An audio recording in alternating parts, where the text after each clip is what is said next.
Hi, it's Heather with Binary Quilt Company, and today we're talking about half square triangles and the scant quarter-inch seam. The scant quarter-inch seam is where you stitch just to the inside. I've done a very thick pink mark where the quarter-inch would go, but on a scant quarter-inch, you sew just to the inside of where the quarter-inch seam would normally land. So a couple of things that you can do if you've got the ability to notch your needle over just one little peck over, you can get that scant quarter-inch seam, and you'll actually get it a bit more accurately than I will here, because on this machine, this is a basic straight stitch machine. I do not have the ability to move my needle to the left or the right, so I kind of have to eyeball a little bit with the seam, but it is still doable.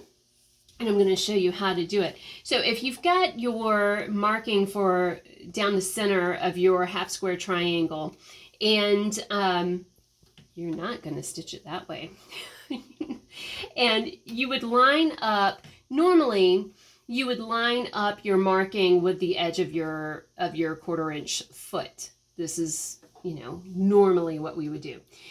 In a scant quarter-inch seam, you're going to just pull your fabric over about a thread's width over to the left, so that you'll be stitching just a slight bit closer to the center, your center guideline.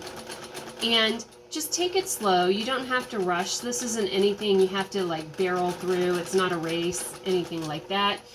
And when you stitch, you will have stitched to the inside of your seam allowance. I've actually hit somewhere between, I don't know, I probably brought it in about a 1/16 of an inch, which might be a little bit too deep, but play around with that. Especially when you're doing half square triangles, that's going to be the important thing, is giving yourself enough room so that when you open this triangle, it's going to be the correct size. And that's the reason why you do a scant quarter-inch seam on it, just so that you can make sure that you have the correct size triangle at the end of your half square. Just cut them apart once you've got them sewn, and you'll see that they should lay out pretty good. Press them, and you should have a square that is coming out the correct size for what you need.